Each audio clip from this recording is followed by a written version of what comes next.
আসসালামু আলাইকুম ওরহমতুল্লাহি ওবারাকাতুহু।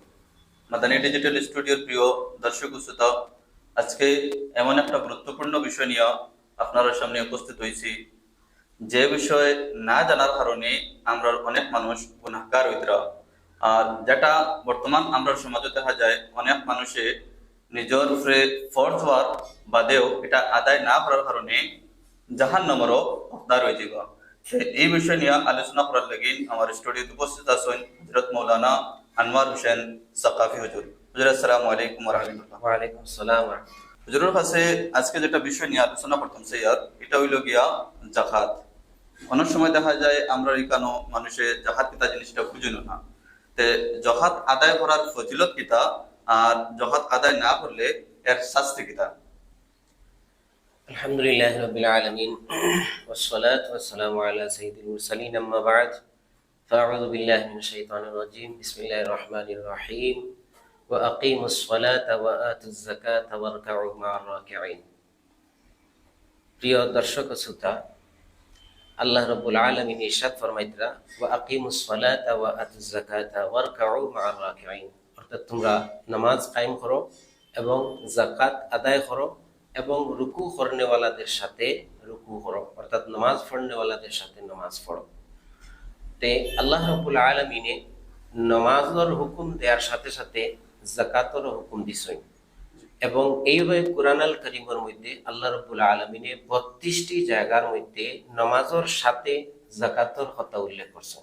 এ দ্বারা যাকাতের গুরুত্ব এবং কতটুকু মহত্ব আমরা বুঝতে পারি যে আল্লাহ রাব্বুল আলামিনে কুরআন আল কারীমের মধ্যে ৩২টি জায়গার মধ্যে নামাজের সাথে যাকাতের উল্লেখ করছেন। এবং যাকাত আদায় করলে দুনিয়া এবং আখিরাতের ফায়দা হয়, দুনিয়াবি উখরাবি ইহকাল এবং পরকালের ফায়দা হয়। দুনিয়ার ফায়দা হয় যে যাকাত দিলে মালের মধ্যে বরকত হয়, যেমন আল্লাহ রাব্বুল আলামিনে সূরা বাকারার মধ্যে ইরশাদ ফরমাইছেন ইয়ামহাকুল্লাহুর রিবা ওয়া ইউরবিস সাদাকাত, অর্থাৎ আল্লাহ রাব্বুল আলামিনে রিবা অর্থাৎ সুদকে নিচ্ছুন্ন এবং মিটাইয়া দেন, ওয়ুরবিস সাদাকাত এবং যাকাত সাদাকাত দান সদকা হল আল্লাহ বাড়াইয়া দেন। তাছাড়া যাকাত শব্দের অর্থ যদি আমরা দেখি, তাহলে যাকাত শব্দের অর্থ এটা হলো বরকত, অর্থাৎ যাকাত দিলে মানুষের মালের মধ্যে বরকত হয়।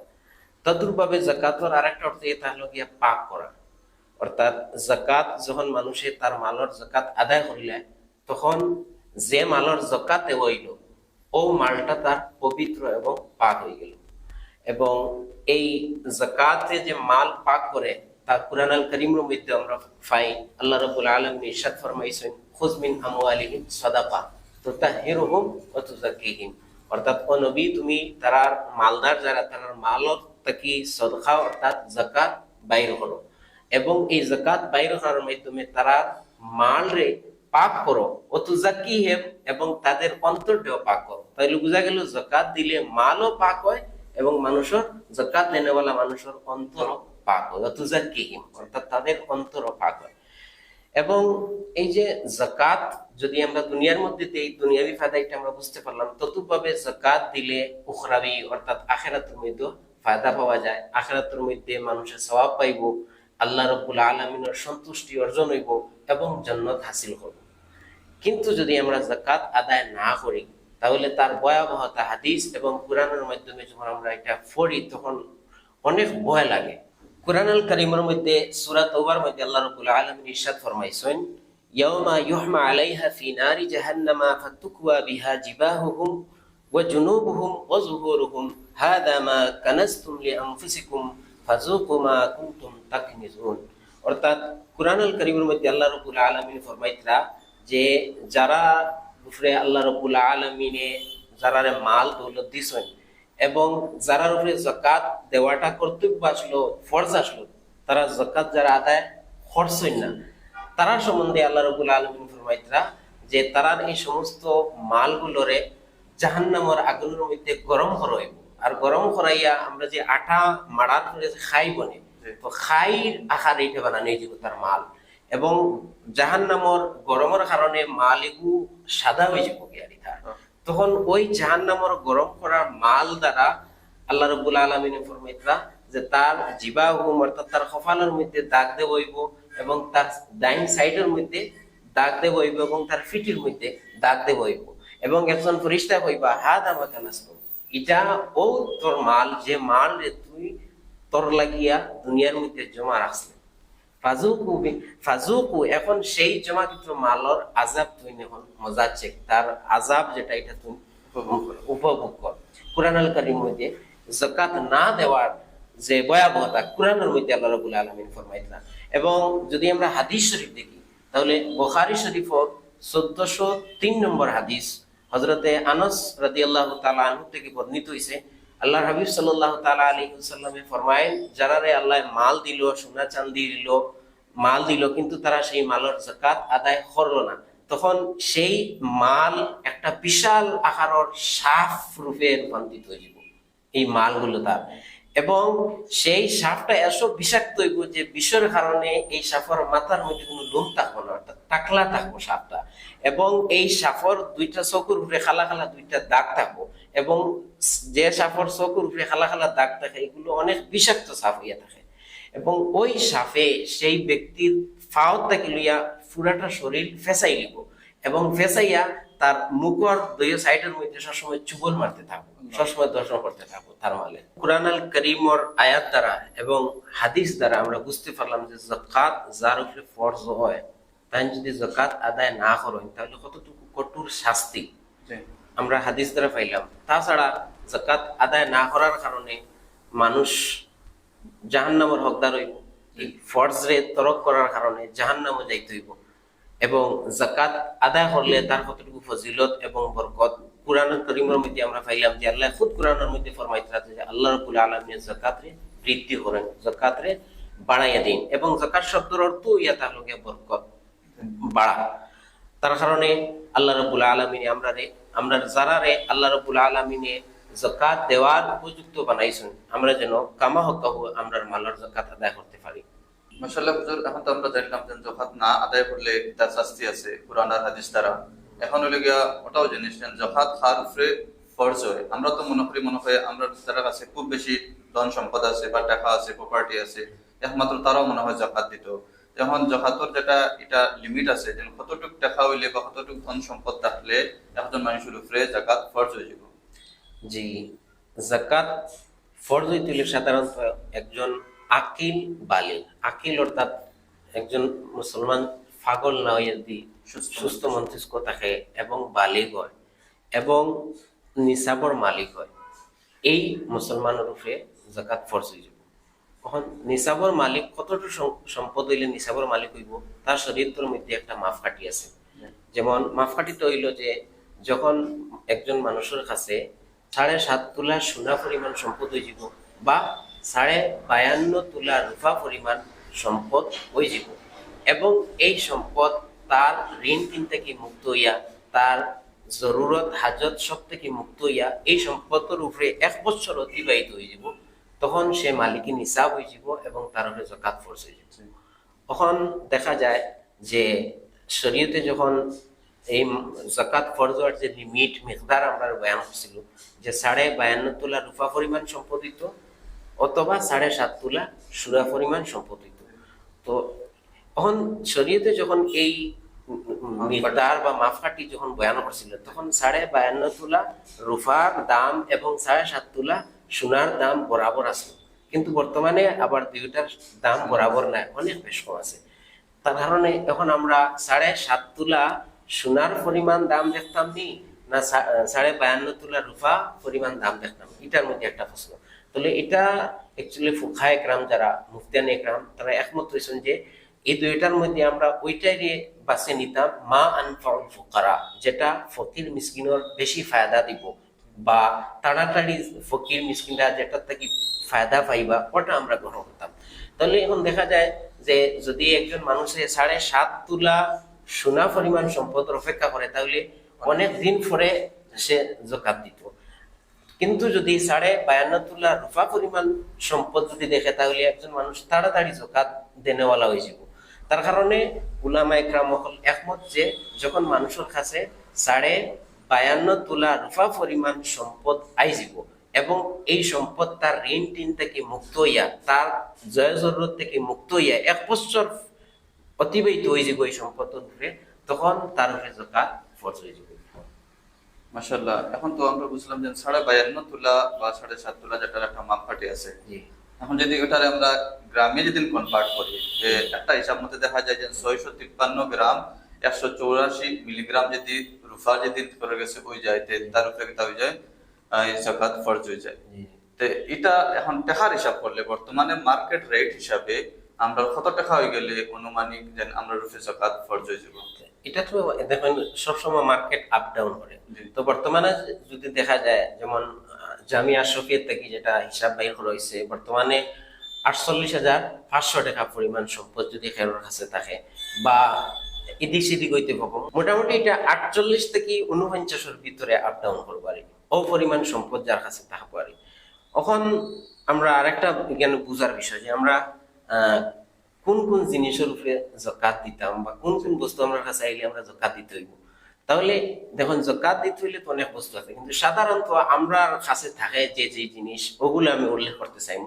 যে যাকাত আমরা বাইর করবো সর্বপ্রথম সোনার উপর, তার উপর রূপার উপর, তার উপর আমরা টাকা, এই টাকা যে কোনো দেশের হোক, তার উপর আমরা বিজনেসের সরঞ্জাম যেগুলো আছে, আমরা ব্যবসা বাণিজ্যর যে সামান যেগুলো আছে, এইগুলোর উপরে আমরা যাকাত আদায় করবো। এখন যদি কোনো মানুষের কাছে শুধু সোনা থাকে, তার কাছে কোনো রূপাও নাই, তার কাছে কোনো নগদ টাকাও নাই, এবং তার কাছে বিজনেসের বা ব্যবসার কোনো বস্তুও নাই, শুধুমাত্র তার কাছে কিতা আছে, সোনা আছে, তো এই ক্ষেত্রে তার উপরে যাকাত ফরজ তখন হইব যখন সোনা 7.5 তোলা পরিমাণ হয়ে যাব। তার কাছে যদি 2 তোলা সোনা থাকে, 3 তোলা সোনা থাকে, এবং এই সোনার সাথে অন্য পয়সা রূপা বা বিজনেসের কোনো বস্তু নাই, শুধুমাত্র সোনা আছে, তাহলে যত সময় পর্যন্ত 7.5 তোলা পরিমাণ হইতো না, তত সময় পর্যন্ত তার উপরে যাকাত ফরজ হইতো না। তদ্রূপ ভাবে যদি কোনো মানুষের কাছে শুধু রূপা আছে, সোনাও নাই, কোনো টাকাও নাই, বিজনেসের বস্তু নাই, তাহলেও 52.5 তোলা পরিমাণ যখন হইব তখন গিয়ে তার উপরে যাকাত ফরজ হইব।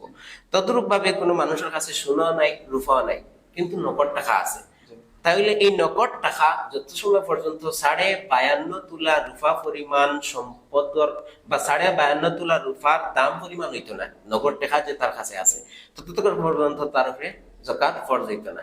এখন যদি তার কাছে যে নগদ যে টাকা, এটা যখন সে বছর শেষে 1 বছর হওয়ার পরে যখন হিসাব করে, তখন যদি দেখে যে তার কাছে তার ঋণ টিন মারিয়া জরুরত সবকিছু মুক্ত হইয়া তার কাছে দেখা যায় বর্তমানে 48,000 টাকা, 48,500 টাকা তার কাছে আছে, এবং এই টাকা তার কাছে 1 বছর থেকে আছে, তাহলে ও 48,500 টাকার যাকাত তারা দিতে হইব, তার উপরে দিতে হইব।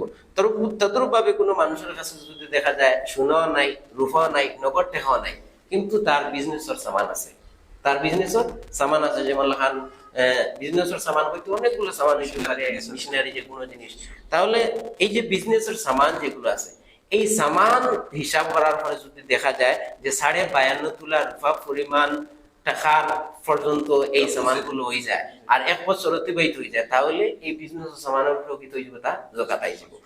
এটা তো আলাদা আলাদা ভাবে। এখন যদি দেখা যায় এই যে আমি যে জিনিসগুলো হইলাম, সোনা, রূপা, নগদ টাকা বা বিজনেসের বস্তু, এগুলো তো আলাদা আলাদা হইলে এটা হুকুম।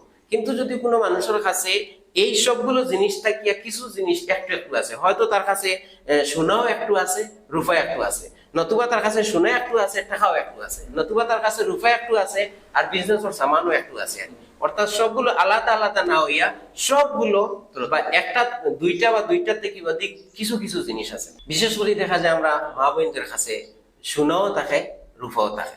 শুধু যদি সোনা থাকতো, পয়সাও না থাকতো, আর বিভিন্ন সামানও না থাকতো, আর অন্য কিছু থাকতো না, তখন তো 7.5 তোলা সোনা ওই লেগে যাকাত হইতো। কিন্তু দেখা যায় আমরা মা বোনদের কাছে সোনাও থাকে, কিছু ধরলে 1 তোলা সোনা আছে আর কিছু রূপাও আছে, বা দেখা যায় যে কিছু সোনা আছে আর কিছু তার কাছে টাকাও থাকে।